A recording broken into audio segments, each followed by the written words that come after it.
playJefferson nearly enters stands to confront fan 058. Quinton Jefferson says feeling disrespected led him to charge toward the crowd after an ugly ending to the Seahawks loss.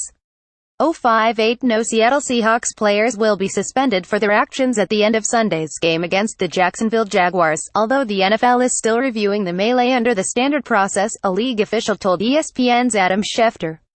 The episode occurred during a heated finish to the Jaguars' 2024 victory over the Seahawks.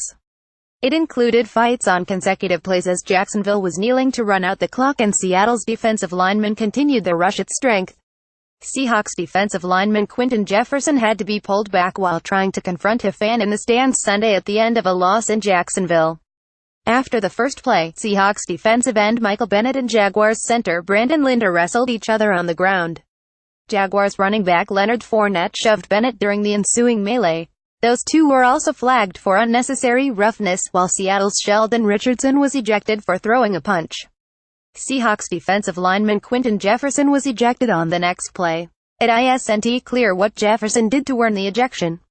The Seahawks' Quinton Jefferson tried to climb into the stands Sunday after beer and objects were thrown at him as he was leaving the field. AP photos. Even B. Morton Jefferson was running off the field after being ejected when a drink was thrown at him from the stands. He turned back and began arguing with fans who were wearing clothes with Jaguars logos. When more drinks were thrown at him, including one that nearly hit his head, Jefferson rushed toward the railing separating the field from the stands and briefly began climbing it. A member of the Seahawks equipment staff pulled him off. Several other Seahawks staffers escorted him into the tunnel. Seahawks coach Pete Carroll did not agree with Jefferson's actions. "I thought that was wrong. Wrong. He was wrong. I've talked to him Jefferson about it. Professional athletes, people can say whatever they want to say and that's kinda just what comes along with it. You have to be able to deal with it professionally and he lost it. He feels terrible about it. It's not the kind of kid he is. He just emotionally got overrun and he lost it. Fortunately, people restrained him and all that. It's a tremendous learning opportunity for him and any other young guys." The Jaguars, in conjunction with the Jacksonville Sheriff's Office, the stadium's management company, and the stadium's security company have determined there were 4 individuals who threw objects at Jefferson and are in the process of identifying them. The team says that if the individuals in question are season ticket holders, they will immediately have their season ticket member privileges revoked indefinitely. If they purchased single-game tickets, they will be banned from attending Jaguars games at Everbank Field, the team said.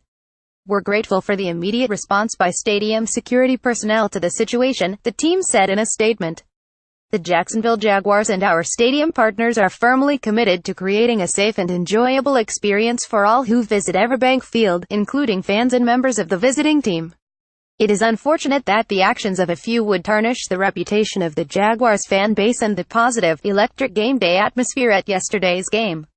Carroll ran all the way to the middle of the field after the second fight, which he said was to make a statement to our guys so we didn't finish with any more garbage happening out there. "I really don't like the way the game ended for us," Carroll said. "We never want to see football games look like that. The level that we play at, that's not an excuse for going over the top like that. So all these guys have heard that, they understand that, and we don't ever want to look like that. But it was a very hard-fought game, a lot of intensity and a lot of emotion, and when it gets down to the end of the year, guys are going for it. I think that's exactly what you saw on both sides of it. Both teams, they were very feisty and very and aggressive as well, so it made for a really good football game."